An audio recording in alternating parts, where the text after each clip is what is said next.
main is whiskey one. Shit's hit the fan, we're overrun. Sending boys in the trucks with the 50 cals. Tell every swinging dick bring extra rounds. Hang in now, boys, we're on our way.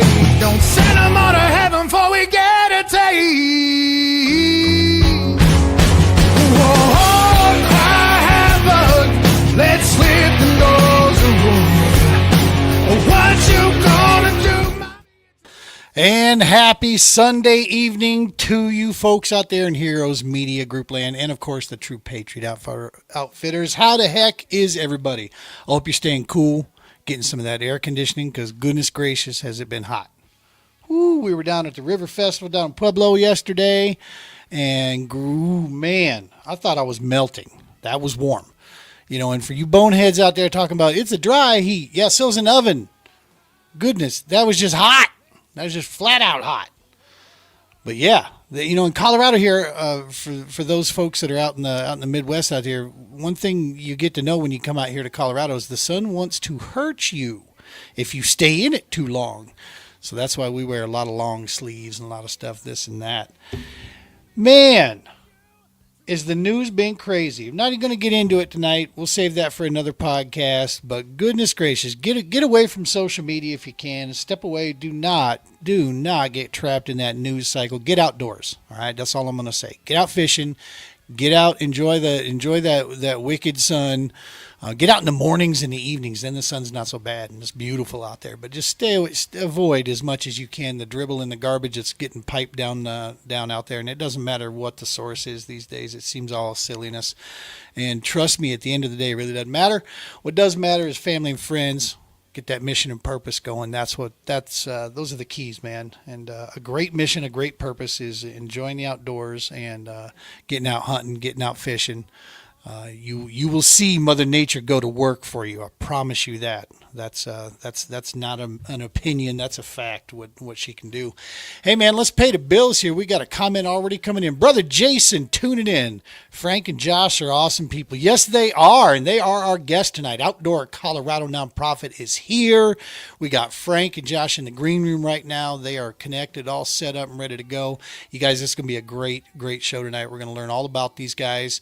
Learn about this nonprofit here. I had the pleasure and honor of meeting these gentlemen. I believe it was last year, my first introduction, but this year I got a chance to really see them at work at one of the events where we did just kind of showed up there and did a little volunteering, helping some kids fish. And man, what a privilege. And then of course they had us come out to their fantastic fundraiser, this golf event. Where we got they gave us a hole there to sit up and talk with folks, and man, we got a chance to spread the mission around. It was an amazing event for us, making a lot of great connections out there and talking to some really cool people. So excited to have those guys on there. Before we bring them in, though, let's go ahead and pay the bills like we need to. Every one of our episodes, let me get my camera right, there we go. Every one of our episodes being brought to you by the Romans Warrior Foundation. # helping is healing. Check out romanswarriorfoundation.org.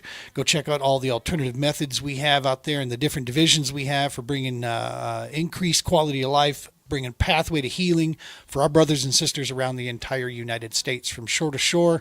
Romans Warrior Foundation operates, and from the Global War on Terror's Wall of Remembrance that we bring around, the mobile monument, only mobile monument in the United States that is dedicated to the entire GWAT era from 83 forward.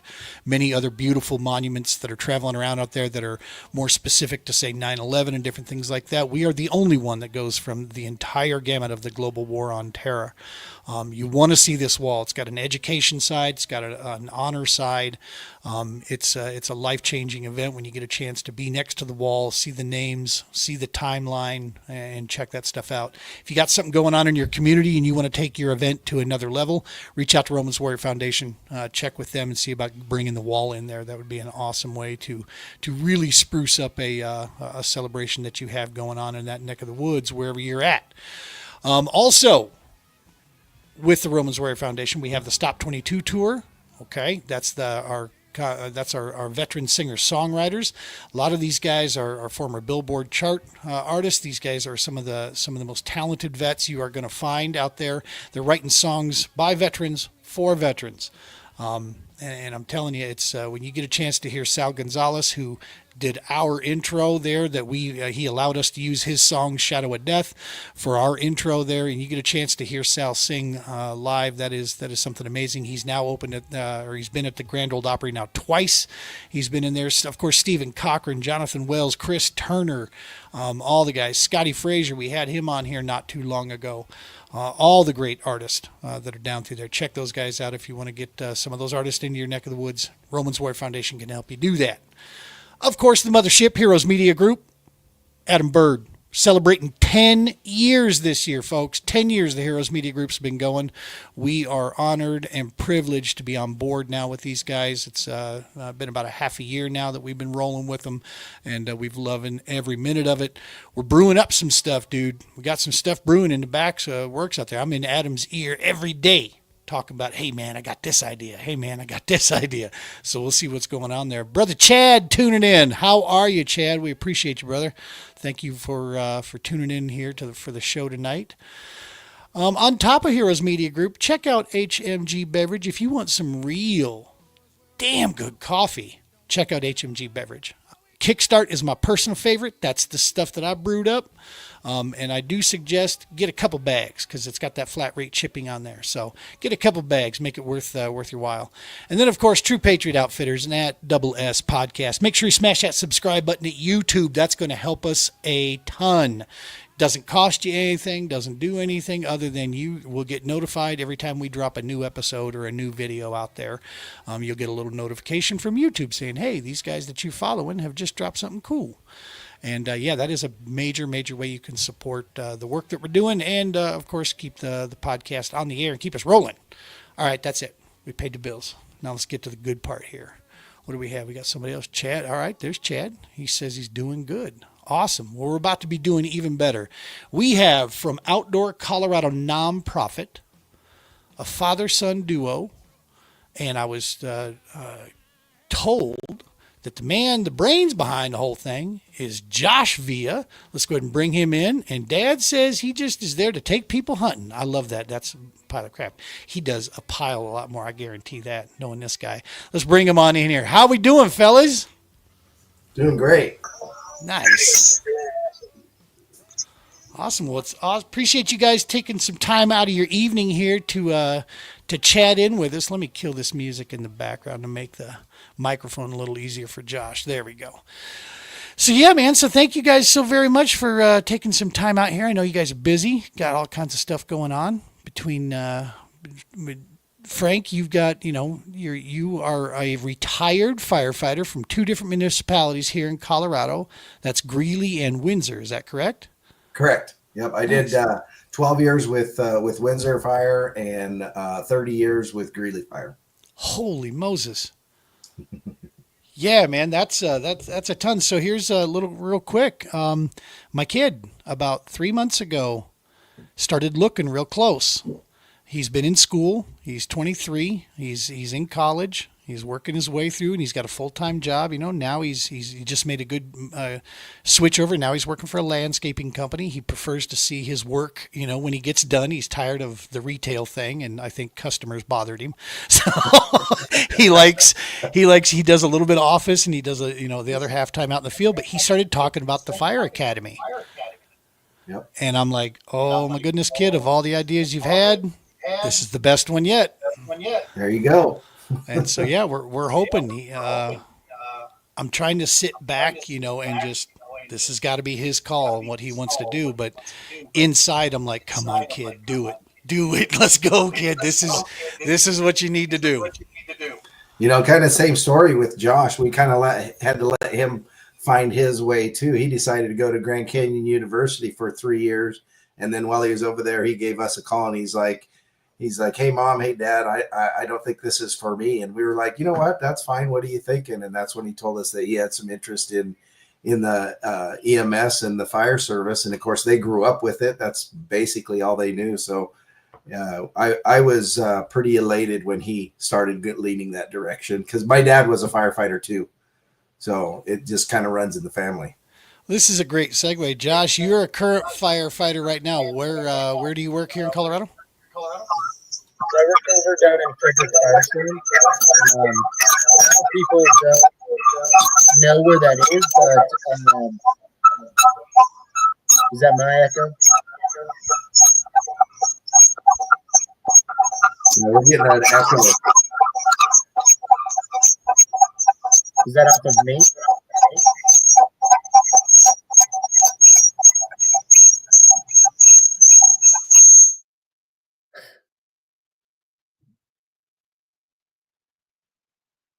Can you guys still hear me?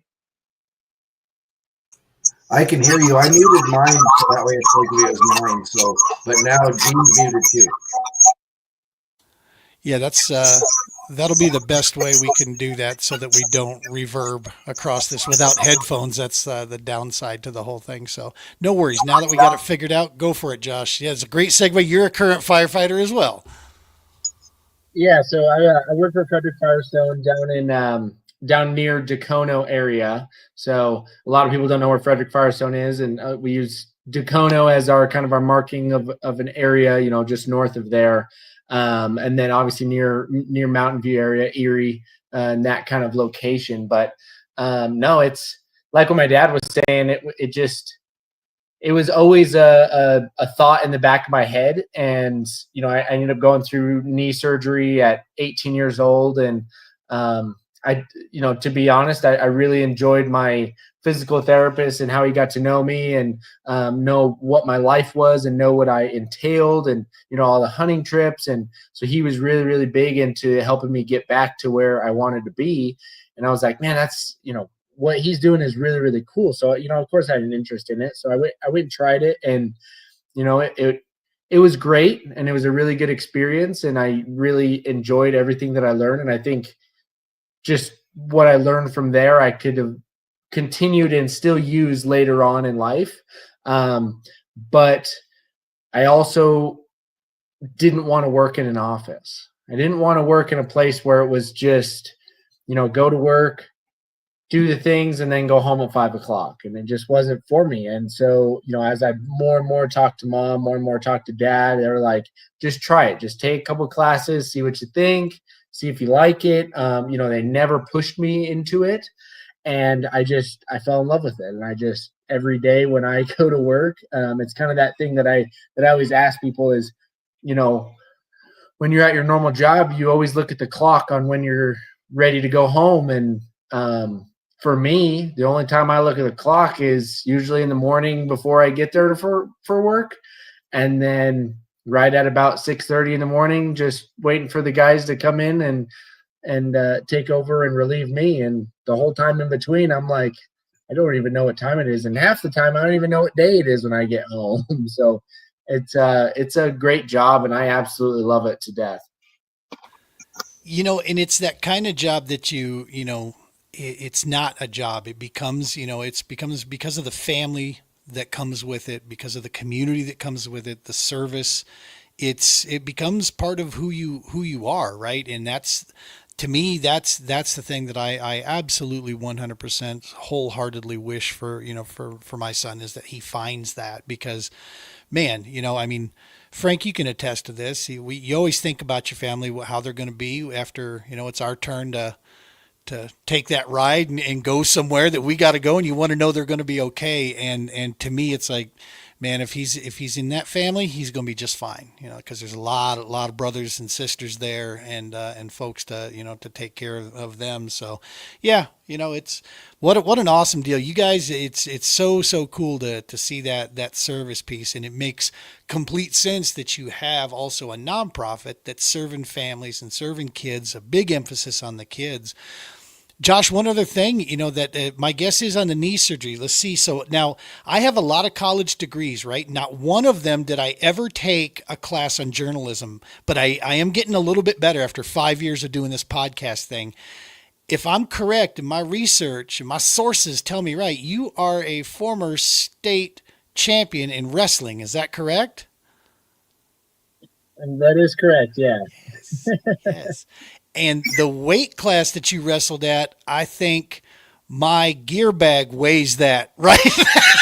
My goodness, did you how bad was that weight cut, brother? Oh my goodness, that was light. Yeah. I mean, walking into to state was probably the easiest part. I mean, just we my head coach Monty at the time, his dad Milo, he had this one example of being tired. And so he said, I want you to get on the Aerodyne bike and I want you to do 30 seconds as hard as you can. And then once you're tired, we'll be done. You can, call practice and call it good. And we're like a week, maybe a week and a half out from state. And I was sitting at about 115-ish pounds, nothing. I know it's light, right? um, and naturally I weighed about 125 at the time, 125, 130. So the cut was pretty good, but over time I was able to kind of narrow that down to a good area that I could sit for a while and not feel pretty crappy. But he's like, get on this bike for just 30 seconds, and and then we'll be done with practice and we can move on. And so I got on the bike, and at the time, I'm like looking at the clock, and I'm like, man, I think it's already been 30 seconds. And he's like, all right, so it wasn't. It had been like 5 minutes. And he comes over and he's like, all right, go as hard as you can. I'll count down from 10. And this was the mind aspect of the whole career. I mean, this is one story that I will remember for the rest of my life. But we did 10-second countdown, and as he was counting down from 10 seconds, he would get to like 8 seconds, and if I wasn't going fast enough, he'd continue to say 8 and 8 and 8, and just consistently hearing that over and over. You're like, come on, just say 7, just say 6, just say 5. So he goes down and he gets all the way down to 5, and he keeps saying it, and then he starts counting back up, and he goes 6, 7, and I'm like, whoa, wait a minute. I'm like, we need to go back there. He goes, well, go faster and I'll count it down. So, pedal to the metal, keep it going. He gets down to 3 and 3 and 3, and then 2 and 2 and 2. And 1 second just felt like forever. And at the end, he gets to 1 second. He says it, 10, 20 times. And then all of a sudden he says 0. And I just kind of let go of the bike and I fall onto the ground. And he leans over and he says, now you know what tired feels like. And then he just leaves. He just walks out, and I'm like, stunned. Like I am just in all awe of what just happened. So then when we get to state, right, the weight cut that I had to do was nothing. I was like, this is easy. The matches all the way up to it. The whole time I was just standing in the tunnel with a smile on my face. Everybody's got this anger look, and I'm like, man, this is just incredible. And so when we got to the finals match and we hit that first period, then the second period, then the third period, then the fourth period, I'm like, I'm not even tired. I was like, I'm ready to roll. Let's keep going, and let's keep going, and let's keep going. And so, it turned out being that match lasted like 13 minutes, but man, I wasn't tired. I was ready to roll, because after that entire situation, I was like, this isn't even tired. This isn't even anything. Like we wrestled this whole time, but it doesn't even matter. Sometimes it's hard to explain that to people a little bit. But once you reach that point, the mind really just shows you a lot more to what it is. So, I coach sports for a lot of years, football primarily, and we talk about that all the time. We go hard in practice so game day becomes easy, right? I mean, that's the whole purpose of it. But like you said, it's tough to explain or show somebody that if they haven't done it themselves. They don't realize what their potential truly is, because they've never been pushed.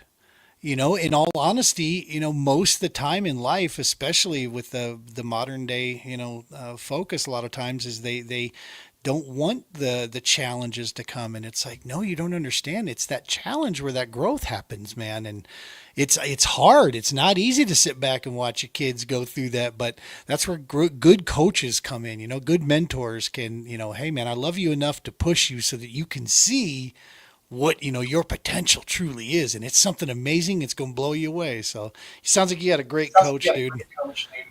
So Gene, it was kind of cool to see it from the stands where we were, because we saw the growth and everything as he was coming through the season.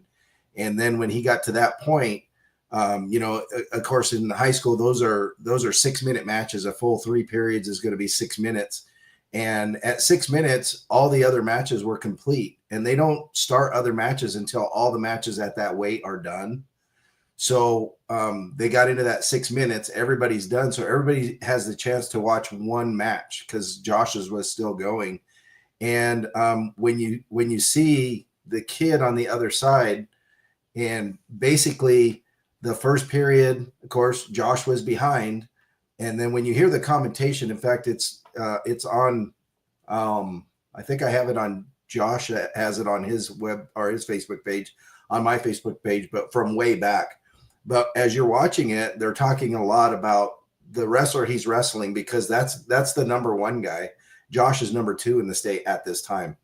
And so they're, making comments and all this. And Josh, every time there was a break, he would run back to center. And you could see that the other kid just getting more tired and more tired and more tired. And basically at the end, what was there, 8 seconds left, I think. Josh had gone ahead 8-5, but he was behind the whole time. But he had gone ahead 8-5, and then he put him on his back, and with 8 seconds left, he pinned the guy.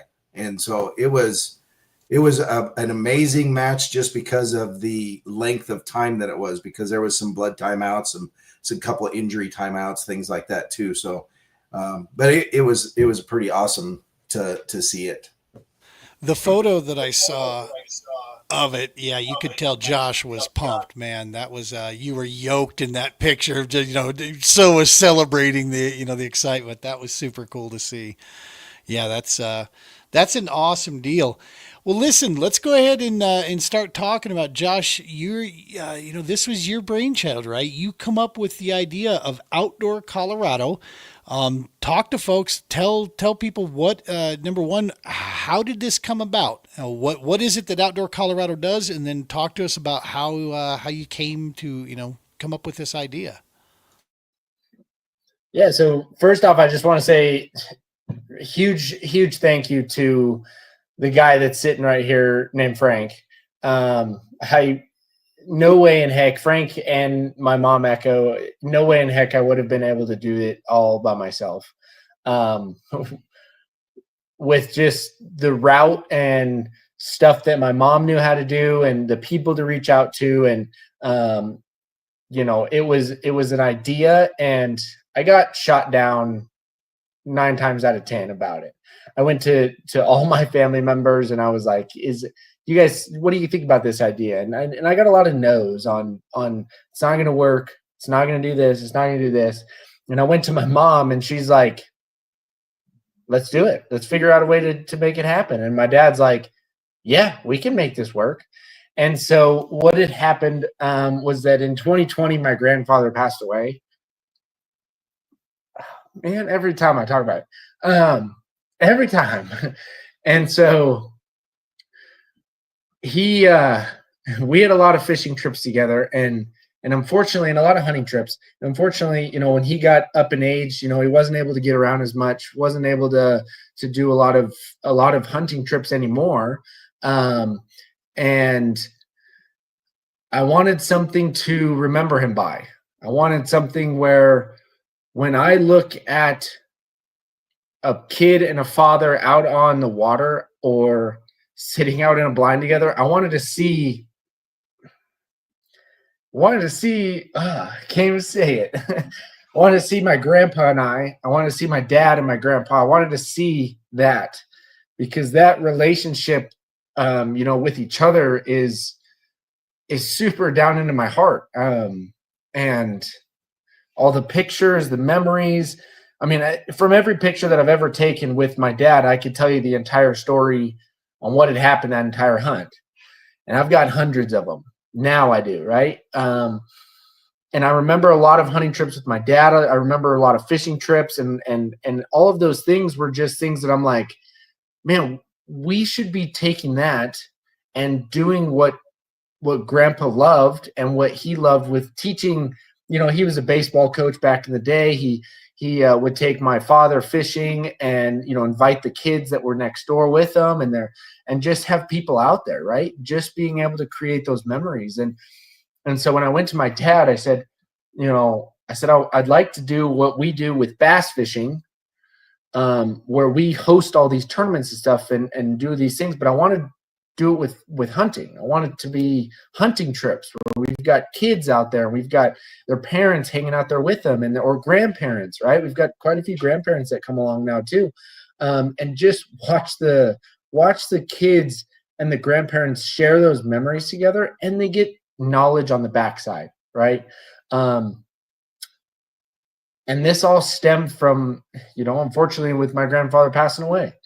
And it's just, it's something that's super, super special. And it's something that, that means a lot to me. And I wanted everything to be free.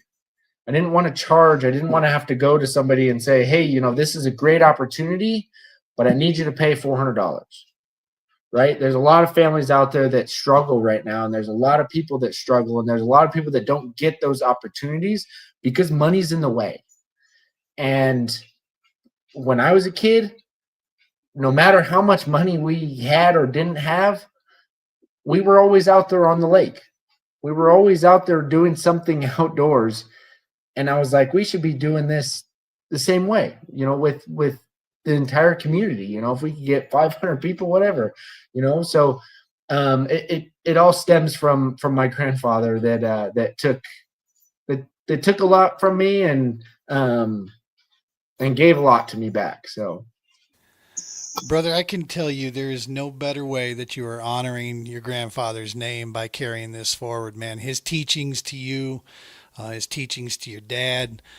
I never had the honor of knowing the man, and I already love him, dude, just because of knowing you two guys and what you represent. I know that apple does not fall far from the tree, right? So I think what you've done here is, and I've had the privilege of being around your events, you know, a couple of them from a good bird's eye view. That seeing those families together and seeing the environment that you create up there is so powerful. That stuff they will have those same memories 20 years from now, 30 years from now. They'll remember that. They don't remember the money. Who cares, you know? And so, yeah, super cool, brother. Super cool. Frank, that's gotta punch you right in the feels, man, when you see that stuff, knowing that your dad, you know, had that impact not only on you, but also your son as well. Yeah, it's pretty awesome. So, you know, of course, like you said, I was working for the fire department. My wife, she was working also. And so a lot of times dad would babysit Josh. So, and it was inevitable. They were at the lake sometimes, or, you know, they were out hunting or something like that. I could always count on that. And dad always did it with the other kids too. I have 3 other kids. So they all got part of that. Josh was the only one that really ran with it though, and said, hey, you know what? I want to memorialize grandpa, and this is what I want to do. And I was like, you know what? That sounds awesome. Cause that's how we grew up. So yeah, it ended up being that way. And yeah, we've had a lot of fun through the past few years. We started out in the course of 2020. So now we're in 25, but we've ran turkey hunts. We've had dove hunts, duck hunts, goose hunts, pheasants. We've a couple big game hunts. Yeah, you name it, we've been out hunting it, and there's always some kids and parents with us. So, and you know, we do have some parents that they're like, I have no idea where this kid decided all of a sudden that he wanted to hunt. I don't know anything about it. And then we get them out there. We have one mom that she doesn't hunt, so she sits in her car in the corner of the field while we goose hunt, and she reads a book. We had another mom that she's like, I don't know where he got this, but I'm going to go out with him. And we put her in a lay down blind, and she didn't hunt. She just kind of, you know, but she caught the bug. So, that was a waterfowl hunt. Well, that next spring in March, we purchased a pheasant hunt, or we had a pheasant hunt donated to us, because a lot of the pheasant hunts we do, they're donated, and we take kids out there. We took them to Rocky Mountain Roosters down there in Elizabeth, and she showed up with a gun. So all of a sudden she was like, I'm ready to hunt now. So now she hunts too. So it's awesome to see that. And Cool. And Dad was really big on the youth parent relationship. So it's always great to see them in the blind and the interaction, that it's something new for them sometimes, and they've never had that before. So, and I got to see it the whole time growing up, because that's how I grew up. But it is neat to see when you're sitting there in the blind, or even out fishing, and you see the parents with their kids doing the same thing that probably they never would have done before. So pretty cool. Yeah, man. I mean, that's powerful stuff that lasts. Chad put up a good post here. So he says he was all about family and the outdoors, talking about your grandpa Josh. Miss him every day. He and I spent a lot of time fishing and hunting together, then watching you and your brothers growing up, hunting with me and your dad. Then my kids getting involved. It was a family thing for sure. Glad we could bring his legacy out to more families for sure, man. And it carries on, right? The Warriors credo that we talk about, that I was taught from many of the combat vets we work with on that wall, is that we die two deaths in our life. One when we pass, and the other's when people stop saying our name. And it's our job as the keepers, our brothers and sisters keepers out there, not let that second one occur, right? We keep talking about their memories. We keep saying their names. We keep going out there, and we keep them alive every day that way. They stay with us, and they impact people, and that's the same piece right there. Too cool. Yeah. So a little bit real quick about Chad, because I know he's jumped on here a couple of times. Chad's been very instrumental in helping us get this together, because he's actually one of our mentors that takes kids out hunting also. But he's my brother-in-law, Josh's uncle. And so he was a combat vet with the Army. He was a medic. And he's seen some things, but when he came home finally and joined us, and now he goes and hunts alongside with us and fishes, and like he said, he got to see my dad, of course, older, but still hunting and fishing with him, and picked up the bug. And then now his kids do the same thing too. So his kid Charlie he's become one of our best goose callers when we're sitting in the blind. So that's pretty cool. Yeah, we invite him along just to call. That'll be an interesting line on the resume there. All right. So, Josh, starting this in 2020, I mean, I know this year really well. I mean, a lot of people do too. But so my wife gave me the green light to actually try to go make a living chasing fish for a living. And my first year was going to be 2020. I had bought a brand new 2020 boat. She just came right out of the dealership. I had my dealership sponsors locked up. We were ready to rock. We were going for the Toyota series. That's where we were going to go. And then boom, the hammer gets dropped. How did you think, did the COVID year, I mean, did it slow it down really bad? What was that like, trying to start up in that year? Or did it not hurt? Did it actually help? I'd say it helped. I'd say it helped, grasp a lot of new individuals, because, we were locked up at home, right? Like, they said, you can't go to here, you can't go here, you can't go here. And I'm like, there's no rules on it. You can't be out in a field somewhere in the middle of nowhere, right? Like, I guess we can be 6 feet apart. I can put blinds apart if we need to be, right? But a lot of those individuals too were they were super open to hunting, right? Like, it wasn't COVID to them. And I'll be honest with you right now, when my grandpa passed away, I believe he was the number 3 that got sick in Weld County with COVID. And, he had a lot of underlying stuff, right? He had pneumonia. He had, common cold all the time. He had asthma all the time. And he was just living with all these different things. But, COVID ended up being the icing on the cake. And and it's what did him in. And so to have him pass away from that, but also just not be scared of it, I think it was just a blessing in disguise is what it was.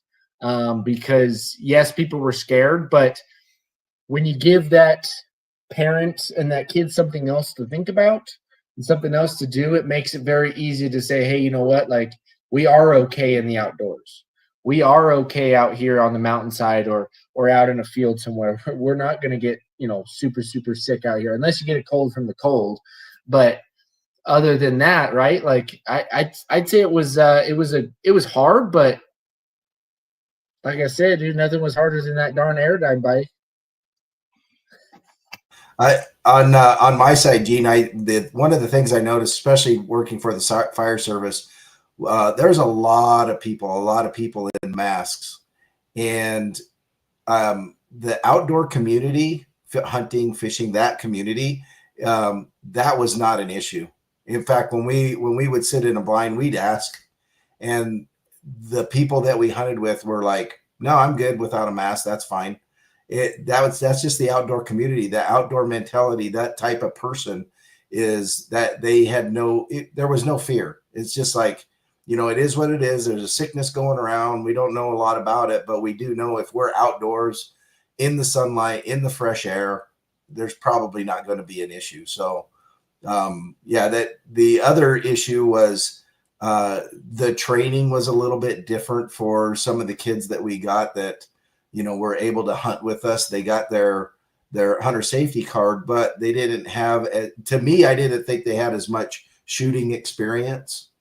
So we would get a lot of it. And Josh was awesome with the kids because he would get them in the blind and he'd be like, okay, we're going to learn how to tear down your gun right now. And he would take them through and do a field strip with them and show them how to clean it. He wanted to make sure that when they handled that gun, that they knew how to handle it. There was no issues from that side of it. But there were times where we'd get some kids in there that, I don't know, they just didn't handle the gun very much. It was something new to them. So it was nice having Josh step up and do that, though. So that was a difficult part of the COVID thing. So.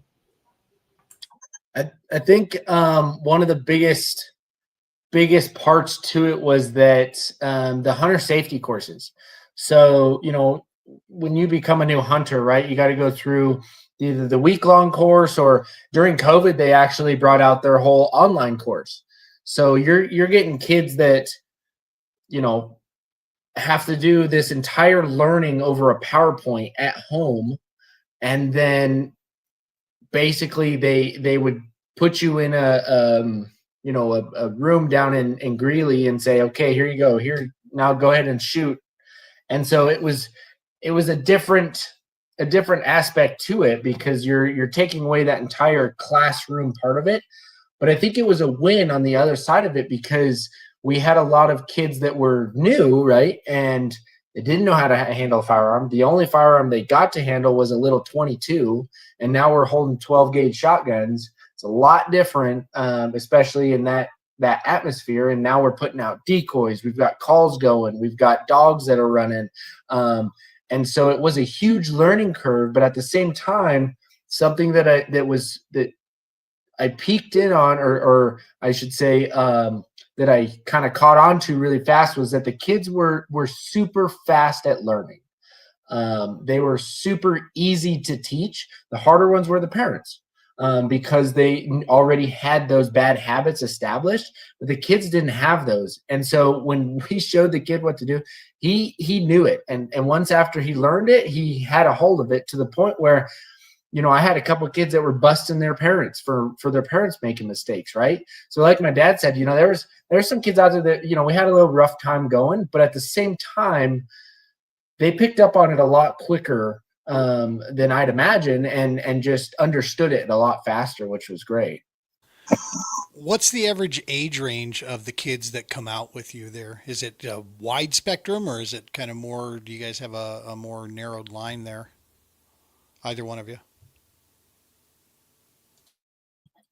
So we kind of solely focus on the younger part of it is if they can understand the questions that are on the test, then they can understand what we're going to teach them with a firearm. So I would say anywhere from 7 to 9 years old, right?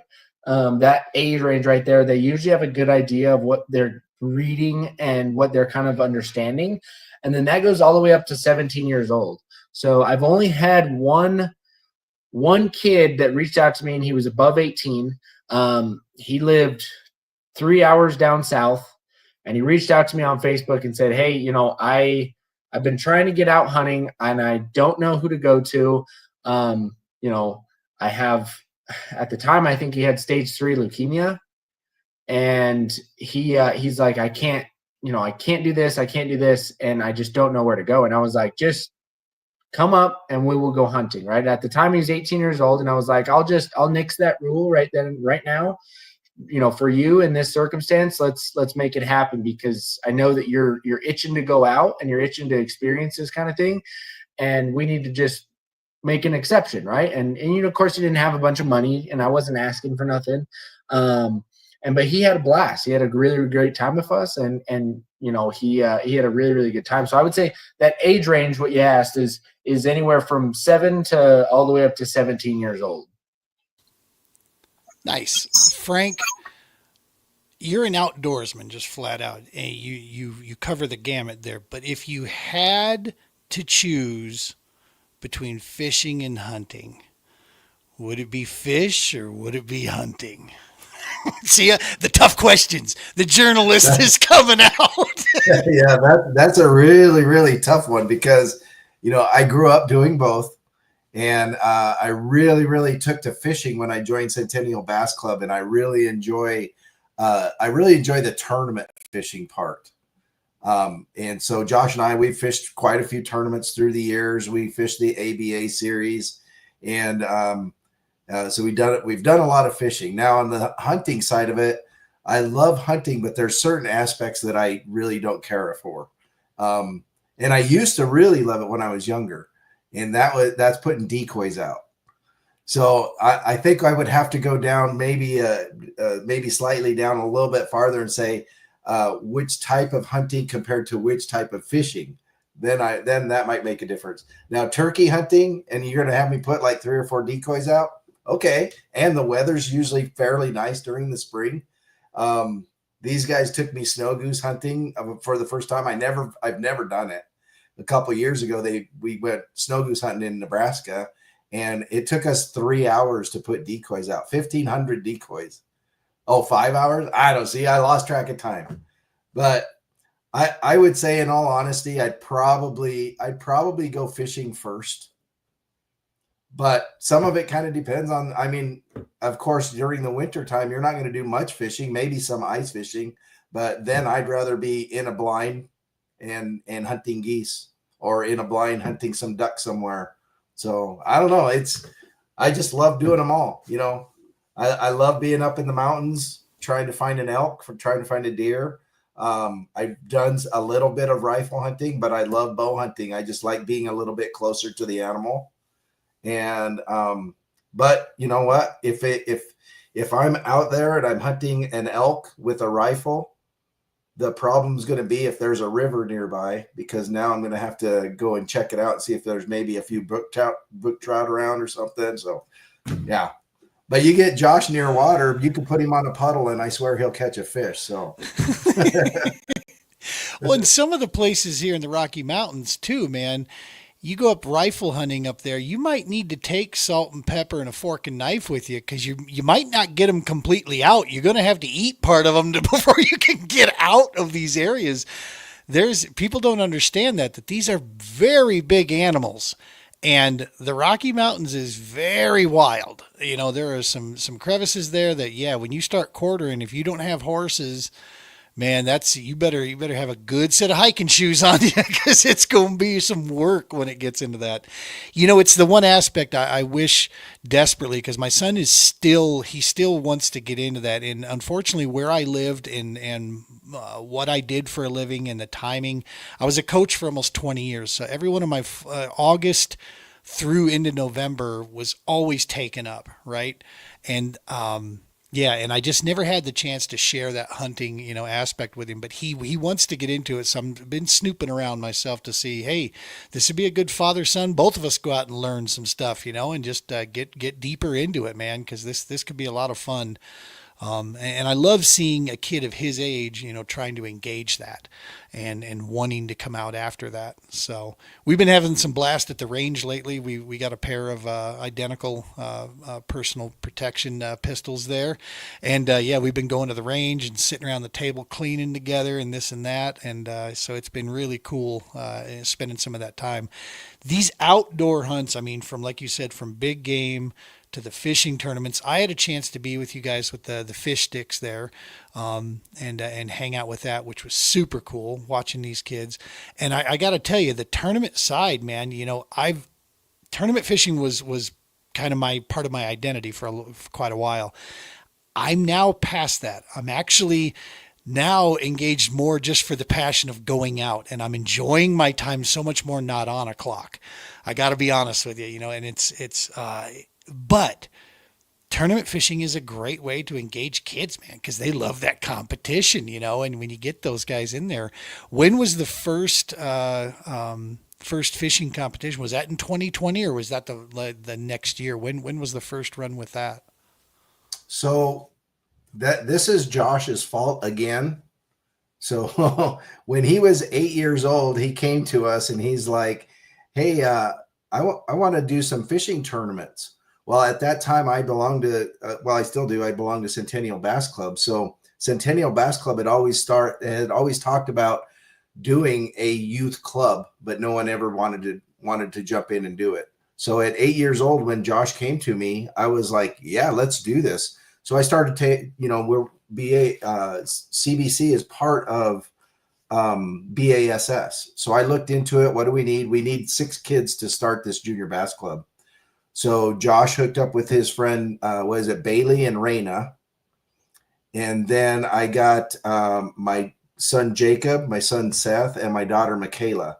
So that ended up being our first 6 people, our first 6 kids, and they called it Fighting Fish Sticks. Now, Dad, I wanted to call it Northern Colorado Junior Bass Club, but apparently that didn't fly with them. Yeah, so it's been going now for just over 20 years that Fighting Fish Sticks has been around, and the Denver Junior Bass Club has been around even longer than that. And so junior bass fishing has been around for a while. It's just that not a lot of people know about it. We put stuff out there, and right now we have, I want to say we're close to 40 kids in the Fighting Fish Sticks group. And then I run the high school division for the Colorado Bass Nation.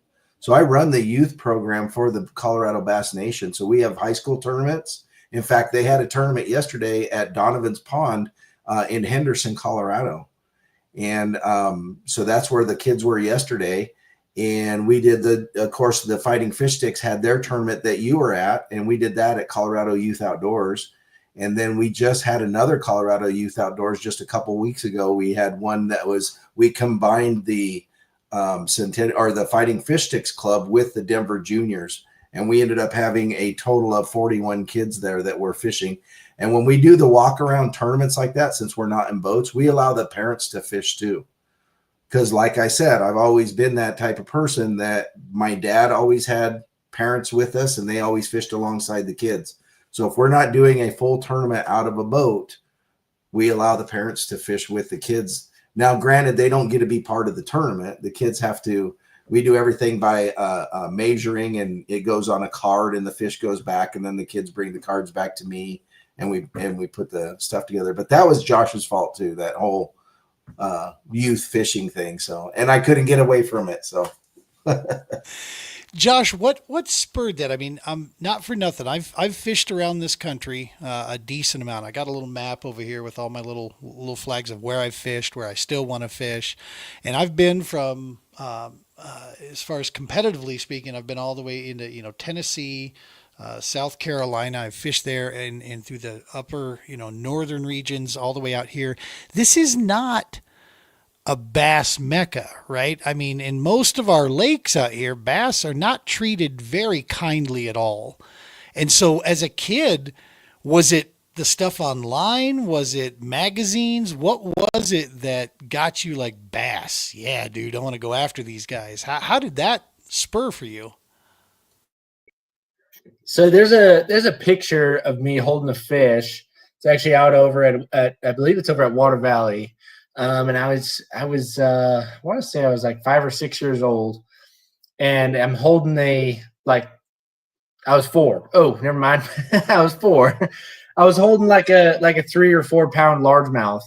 And I was holding it like with my 2 hands because there's no other way I was gonna hold it. And I remember that trip because at the time I wasn't extremely well at fishing with, like open face and yeah, right at 4. What can you expect? But I really like it's called a jitterbug. I don't tell very many people about it. It's kind of my secret weapon. But it's called a jitterbug. And the blow-ups that largemouths just do is, I mean, you could do it all day long in the summer, right? Most people will say, no, you can't. You got to fish out the bottom. You got to do this. But you can get some really big blow-ups on topwater during the middle of the summer. And it so happens that was during the middle of the summer, and we were fishing on the bank line, and I casted a jitterbug right out by this pipe that was sticking out of the water, and this fish just clobbered it. To this day, I still use that jitterbug, and it's in my tackle box. It's actually I got a tackle box that's in my truck. I got one that's out at the house, and then I got one that's obviously the boat that's at the house, and then another little one. So I got like 4 or 5 different tackle boxes that each have, there's the picture. Yeah, right there. So yeah, so that was caught on a jitterbug. And so I would say like the top water bite for just largemouth bass it just caught me, and I just loved it. I wasn't much of the walleye fisherman. We didn't really fish for walleye much.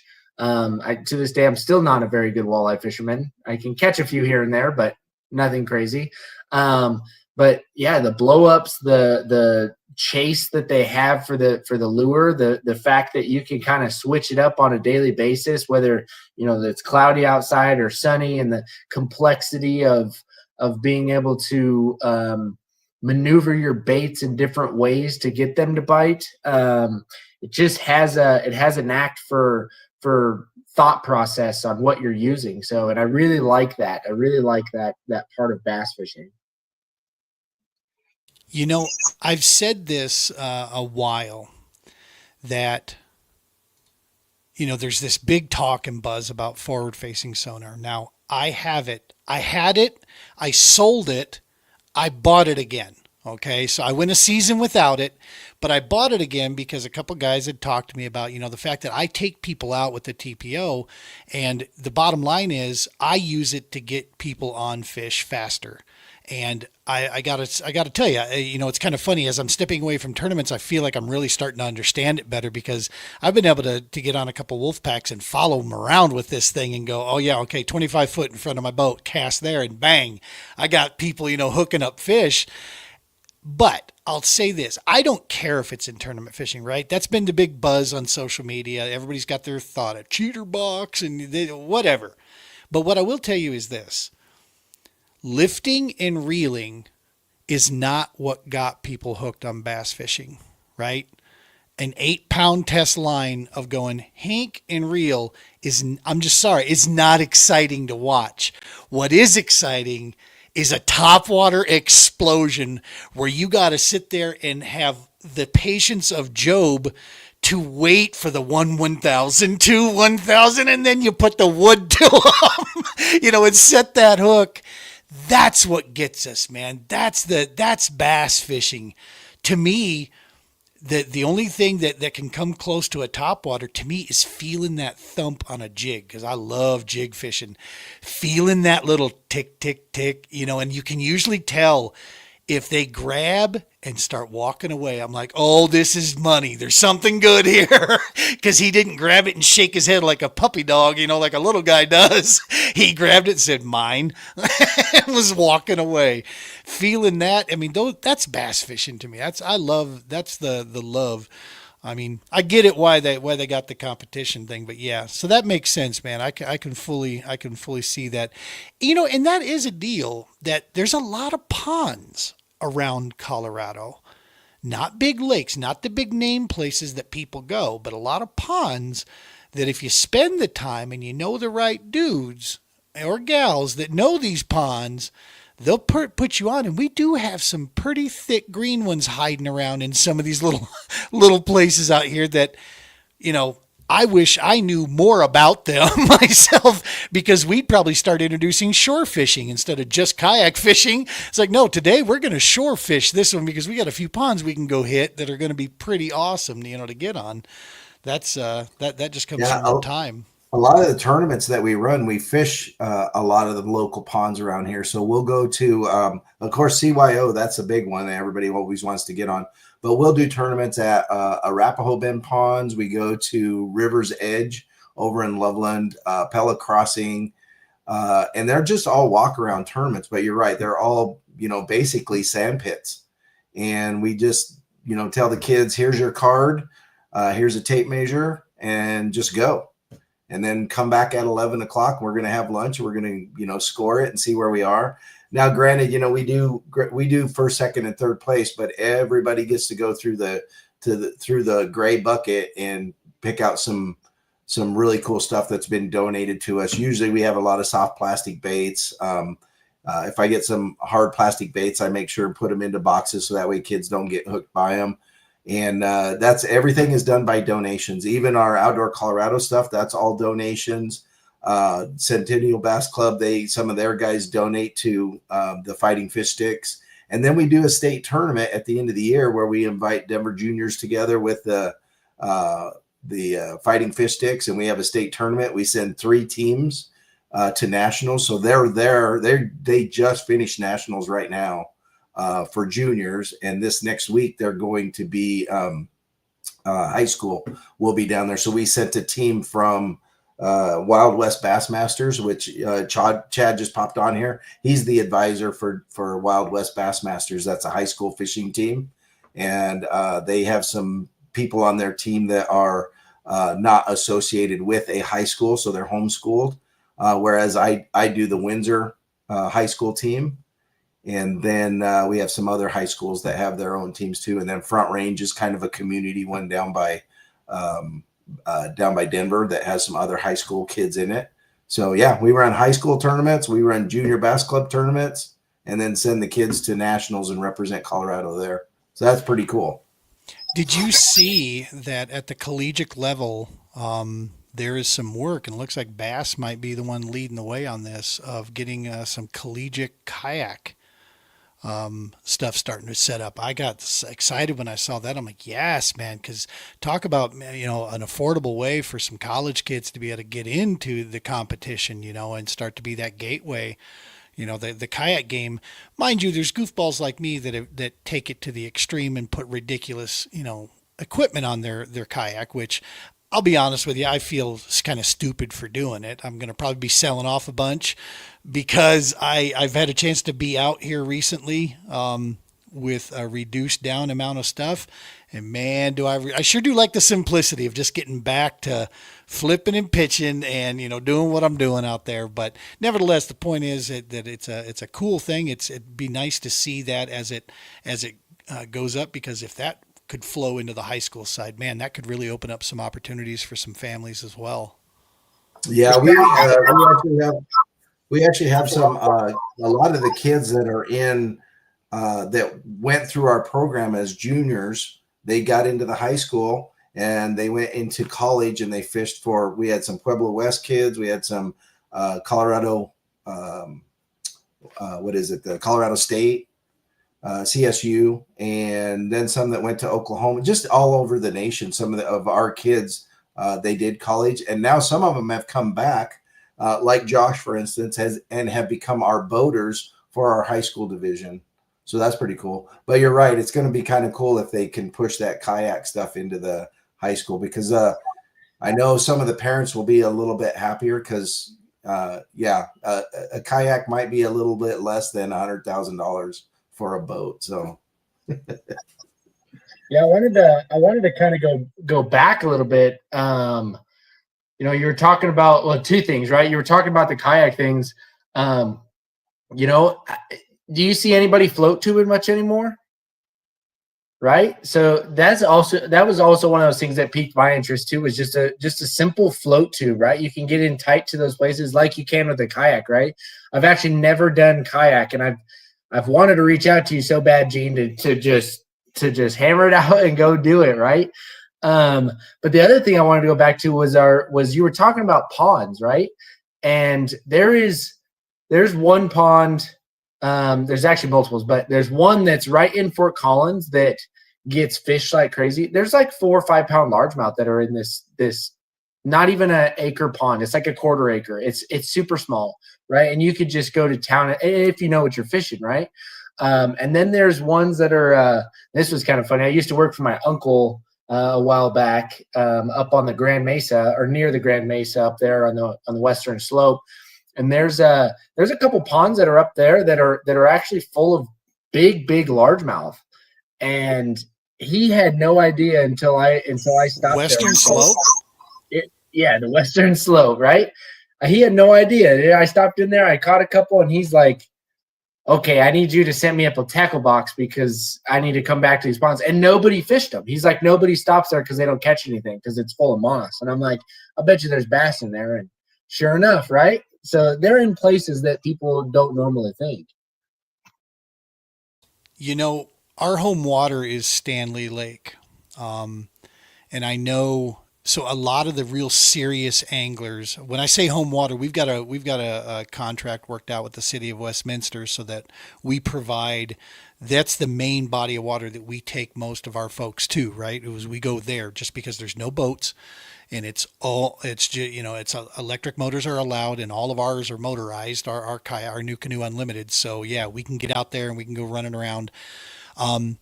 It doesn't get a lot of attention from the real big, fish heads, because number one, you can't get in the summertime, you can't get on it until 7 o'clock, because they want to make sure, for safety reasons. They haven't had a serious accident at that lake since 2017 though, so it's hard to argue with them. You know what I mean? It's like what they do is they take care of their lake, and they take care of the people that are out there, and they have their process. So that's one thing. You lose about an hour and a half, 2 hours of the morning bite type thing. I can only imagine what that place would be like, because it's got weeds in it, milfoil. And there's a section that they've got kind of buoyed off where they don't want you to run a motor in that area. You can go in, but they want paddle or pedal only in there because of that milfoil, because it's invasive. And like I told him, do you know what's living underneath that? The bass love milfoil. And sure as heck, the other day I went ahead and I got in, and I let the wind just drift me across this huge milfoil flat. And I was pitching a tube in there, and I missed 2 hook sets on 2 good bites. So I switched up. I didn't have my bag of worms with me, but I did have some Nico worms. So I un-Nico'd them, ripped the weight that was super glued into it, ripped that out, chipped off the area that I'd messed, took the band off of it, and just put a worm hook on it real quick, a little eagle claw worm hook, pitched that in there, doink, hit 3 or 4 all above 2 pounds. And I'm just thinking, nobody knows you're here. These guys just don't fish for you in here because they see weeds, and they've got like 12 treble hooks hanging off of their bait, that they're throwing. And they've got 4-pound test line that just breaks off in there every time.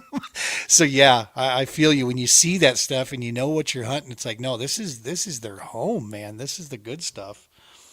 Well, listen, man, I can't thank you guys enough for stopping in here and talking hunting, talking fishing. If somebody wants to get involved, and they're now you service basically the entire state of Colorado, yes? Or is it the whole just region out here? If somebody's listening in that's in Nebraska or Kansas, can they reach out to you guys and come over and join in? Or how does that work?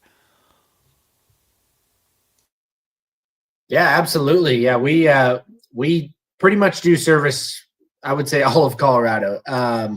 we're based out of Northern Colorado. Our majority of our fields and stuff are up north. A lot of the lakes that we fish are up north, but if need be, right, we'll make a trip down to Pueblo if need be, right? If a kiddo wants to go fishing out there for the day, I love Pueblo, so I'll make a trip down there. But yeah, so easy way to reach us is, I'll drop my phone number real quick, which is 970-397-5094, and you could just give me a phone call anytime, preferably not after 9 o'clock, but if need be, it's all good. I'll answer it. And then obviously my dad's phone number. Shoot me that number again, 970-397. 5094. And then my dad's phone number, his is 970-302-4851. So you can reach us both out at that, over text message, whatnot. You can reach us on Facebook. So obviously mine's just Josh Villa. My dad's is Frank Villa. And then right there, the Facebook, which is Outdoor Colorado 2020. The Instagram, which is outdoor_Colorado_. So reach out on both of those platforms as well, or even the email as well. So the email is going to be the same as our website, which is outdoorcolorado2020@gmail.com. Actually, you can also use outdoor-colorado.com. That too. Yeah,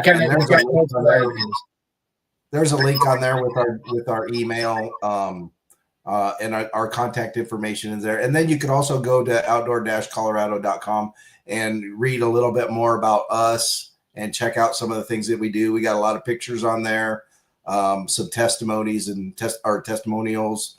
You'll see some of our donors that are on there, and and you can just email us and tell us you want to do a hunt. And basically we don't do like a guide service. We're not guides. We just hunt and fish all the time, and we take people with us. So that's why we don't charge anything. We just take people with us and go hunt and fish. And like I said, it's one of those things too that's like, don't be if you're new to it, if you're not new to it, whatever it is, right? And you have an interest in it and want to do it, just reach out, right? Everything's free. Obviously not the license. You got to buy that and the ammo. I can provide a little bit of ammo if need be, or even a firearm if need be. So, like I said, everything's free, right? Come out, come join us for a day, come hang out, come learn a few things. I've got a vast knowledge of stuff to give back. My dad's got a vast knowledge of stuff to give back. Even my uncle, he's got a vast knowledge of stuff to give back, right? So we want to be able to enjoy a trip with you. We want to be able to enjoy some memories and create some memories and hopefully have you come back out and just have that interest in the outdoors.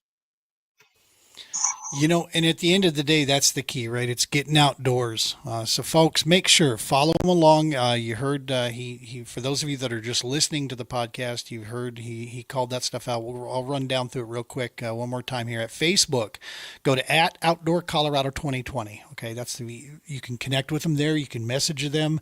You can get the information of where their website's at. You can see a bunch of pictures of the hunts and so forth that are out there. So hit that. If you're on Instagram and you're one of the younger generation that prefers Instabook over Facegram, go to Instagram. It's outdoor_Colorado_. You can hit that up or send them an email at outdoorcolorado2020@gmail.com.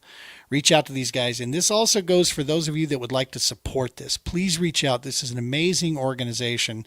And the way we get things done is by doing what we can to take care of each other. So if you've got some means that you can help make some of these trips happen, reach out to Frank and Josh and give what you can. If you got some gear or whatever, I've actually got a large bag of baits that I need to get with you guys to see if you can use these for the kids, because one of our team members out of Kansas City area, Stony Floyd, he donates every year rods and reels. Also another guy in Missouri, he donates rods and reels. We've already given those away at the Thornton Fire Department. We did the rods and reels this year. We had went out with them for their family weekend deal, but we still have a bunch of baits.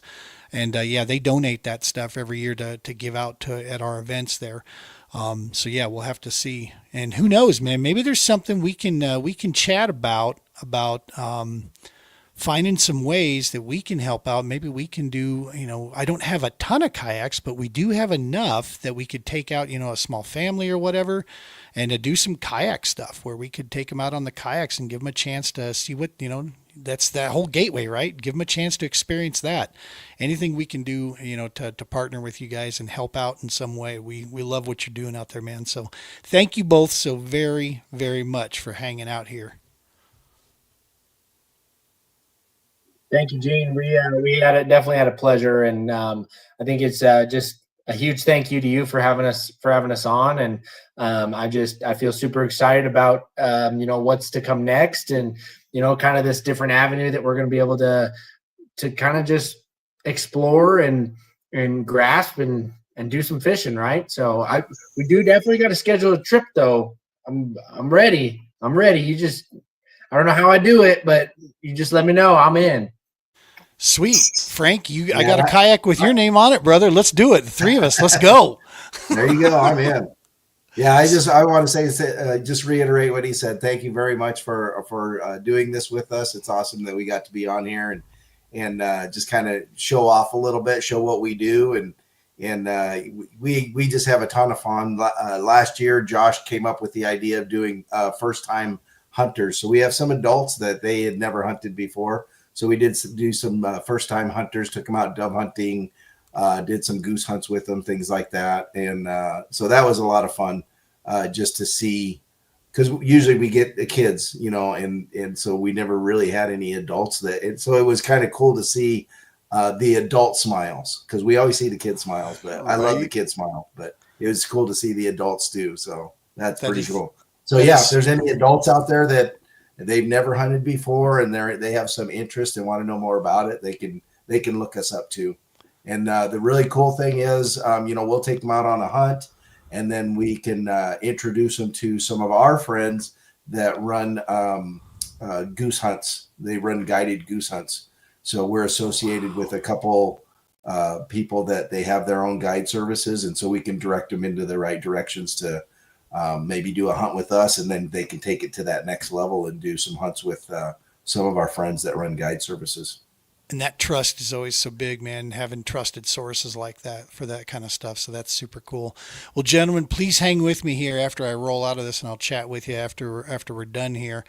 Folks, make sure you go and get out to our YouTube channels here if you want to help out the True Patriot Outfitters and the Double S podcast. Just to subscribe. That's all we need, man. Just go out there and smash that subscribe for us. It's a big, big help. Doesn't cost you anything whatsoever. If you're not used to YouTube, all that means is you're going to get yourself a little bit of a notification when we drop new videos. Usually for us, it's we drop shorts out throughout the week, and then we drop the new episode every Sunday night. Next week, we got a pretty cool show coming up here. We're trying to put the guest list together kind of last minute here, but we're actually going to do a fully focused nonprofit show. Gentlemen, if you're around, if you'd like to show up for this, you're more than welcome to. We want to do a no-holds-barred nonprofit talk where we get into what it's like to run the business of nonprofit, especially with an emphasis on the veteran support side. I mean, that's a major side too, because there's a lot of stuff that comes with that. And we're going to be putting together some people from all around the country that we've worked with at different organizations that have different perspectives on things. I'm sure it's going to be a little bit of a bitch session, but then there's also, we're going to be looking to find the positives and find resolution, and how we can better serve those that serve out there. Gentlemen, Outdoor Colorado, awesome stuff. Thank you for being here. Folks at home, you know the routine. Peace and hair grease, as Brian would say, and tight lines. See you next week on Sunday.